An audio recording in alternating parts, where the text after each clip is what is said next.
Have you ever walked past a vacant building and just wondered, who owns this? Or, why is it just sitting there, empty?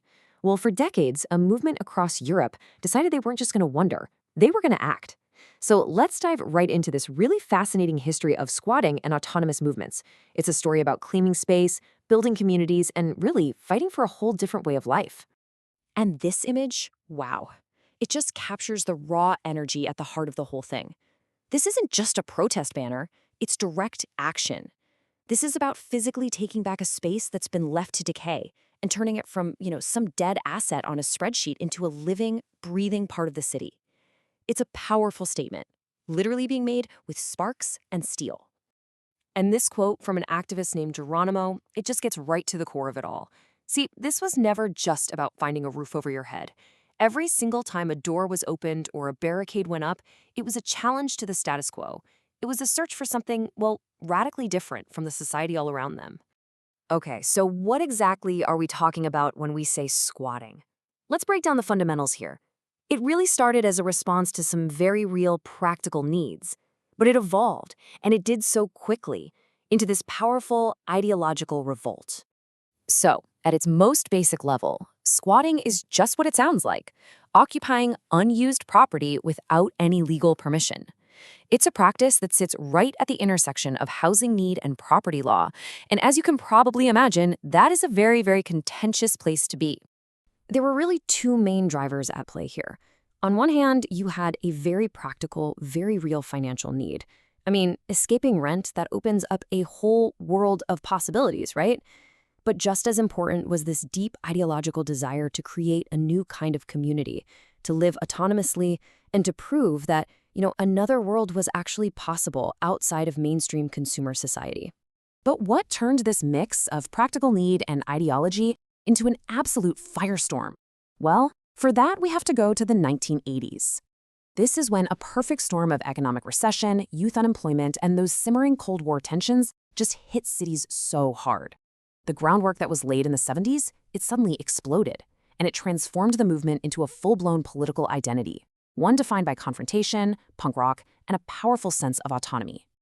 Now, what's really wild to see here is just the sheer speed of the escalation. What started in the 70s as kind of a fringe activity, it just hits this critical mass by 1980. And by 81, we're not talking about a few buildings. We're talking about hundreds of squats in major European capitals, housing thousands of people, and creating this huge infrastructure for political action. And this is where a new name starts to emerge, the Autonomen, which is German for the autonomous ones. It really signaled a broadening of the whole struggle. Activists weren't just fighting for housing anymore. These squats became the basis for organizing against nuclear power, for fighting neo-Nazis, and for resisting austerity. They were creating their own self-sufficient political communities. So, what was the soundtrack to all of this? Punk rock, absolutely. The whole movement was just infused with this dystopian, confrontational energy of punk and its whole no-future worldview. This was a generation that had completely lost faith in the system and just decided, okay, we're going to build our own world in the ruins of the old one squatted house at a time. And this slide right here perfectly illustrates the two faces of the movement. On one side, you've got the public political messaging, the posters demanding youth houses and rights for all. And on the other side, you have the militant reality on the streets, anonymous, black cloud activists, totally prepared for direct confrontation with the state. But, the fiery peak of the 1980s couldn't last forever. The world changed, and so did the movement. So let's take a look at how it evolved and how it adapted in the decades that followed. This chart really makes the shift crystal clear. I mean, after the fall of the Berlin Wall, the movement's center of gravity just expanded from its heartland in Northwest Europe into these newly open spaces in the South and East. The music changed, right? From the angry sounds of punk to the unifying pulse of techno and rave culture, which reflected a new, more global kind of optimism. And this is crucial, the internal politics evolved. That masculine street fighter image of the 80s was challenged and really reshaped by the growing influence of feminist and queer activists, who were demanding a more inclusive and way less hierarchical community. And this shot from Barcelona, it's the perfect symbol of that geographical spread.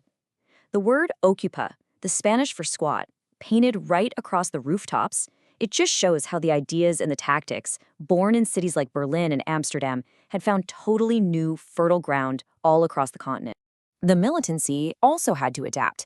As police forces got more sophisticated, those head-on street battles of the 80s just became less and less viable. So activists formed new alliances, like with the ultra-globalization movement of the late 90s, and they shifted towards more symbolic actions. But of course, direct confrontation didn't just vanish. The famous Black Bloc, where protesters wear all black to act as a unified anonymous force, that definitely remained a key part of the toolkit. So, what does all of this really add up to? What's the lasting impact of all these decades of struggle? Well, the legacy is surprisingly powerful, and you can see it in the protests that are happening even today. You can actually draw a direct line from the European Youth Revolt of 1968 through the squatting movements of the 80s and 90s, all the way to the Occupy movement and its famous language of the 99%. That core idea of occupying space to create a new kind of politics, it's this powerful thread that connects them all. The sheer continuity is just remarkable.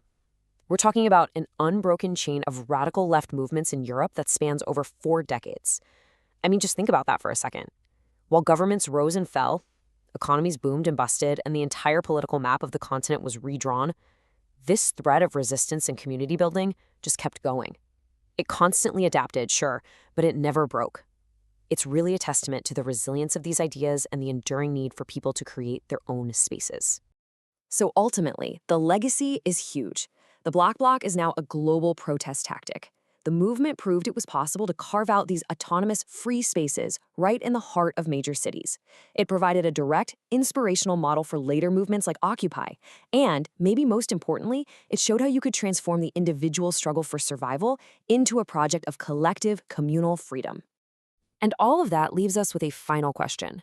As our cities become more expensive, more commercialized, more and more controlled, the story of Europe's squatters really forces us to ask, what does it mean to claim or right to the city today? And who gets to decide what our shared spaces are even for?